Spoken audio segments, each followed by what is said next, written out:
In the problem of Atlantis, I think there are a number of points that have not been generally considered.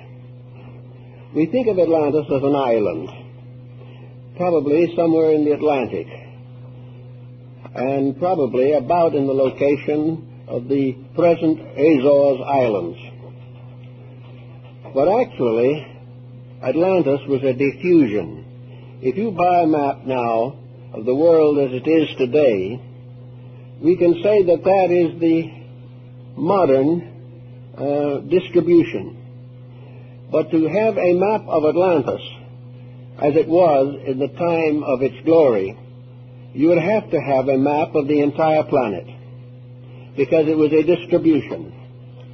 Continents rose and fell, islands came up and went down, great land shifts occurred, and the Atlantic distribution of land was far more important and far more far-reaching than the mere problem of an island somewhere in the ocean.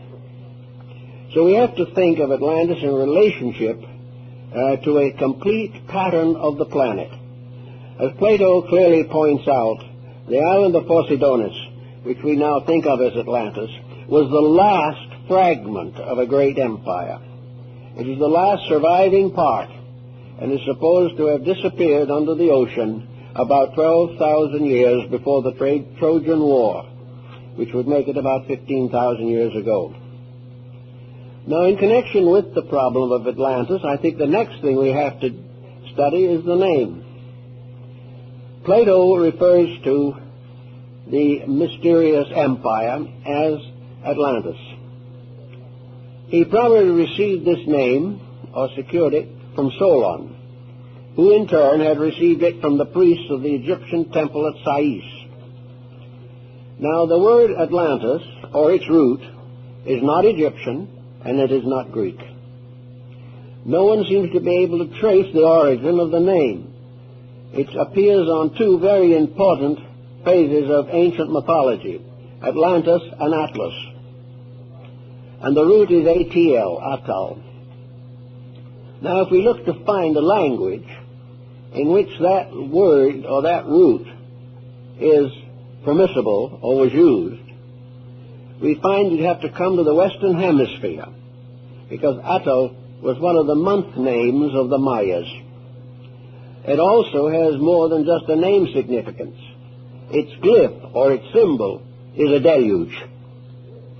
This seems then to give us the real basis of our word, that we are dealing with a term that represents a world experience, that various countries were involved in it, that the circumstances were known around the entire planet, and that the name that has survived to us today is probably based upon the records on the Western Hemisphere.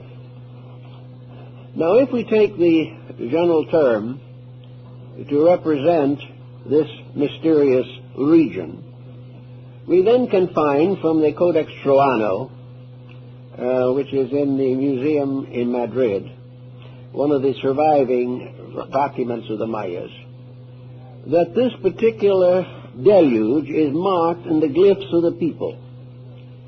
The story is told in pictures, but among these pictures there is one in which the sky dragon, or the sky serpent, is pouring water from its mouth, and below this the god of death is dancing on the earth.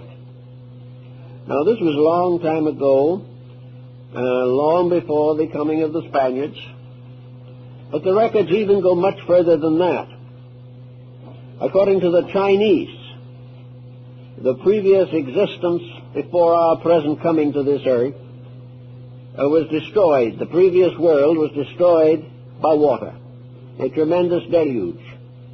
And in the I Ching, the 8 trigrams, basic trigrams, correspond to Noah and his wife, their 3 sons and their 3 wives, were the 8 who were saved. And this is exactly what the Chinese tell us. So the story goes around here and there and everywhere. It's a very interesting story, but what does it really mean?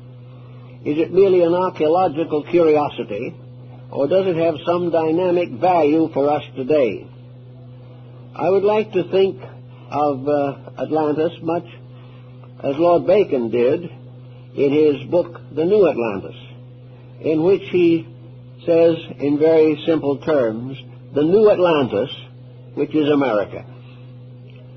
Bacon was quite convinced that on the Western Hemisphere a great empire would arise, an empire that would surpass the glory of the Atlantean story, and that this new world would not be destroyed.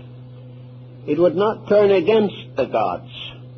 It would not misuse the energies of nature, and as a result would become a new world, a restoration of the Golden Age.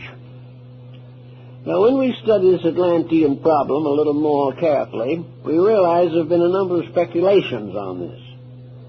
Vice President Dawes made quite an extensive search for the Atlantean world. A number of good archaeologists and ethnologists have devoted time to it. And the general attitude is no longer to discard it as a fable, but to try to find out what its actual meaning could be.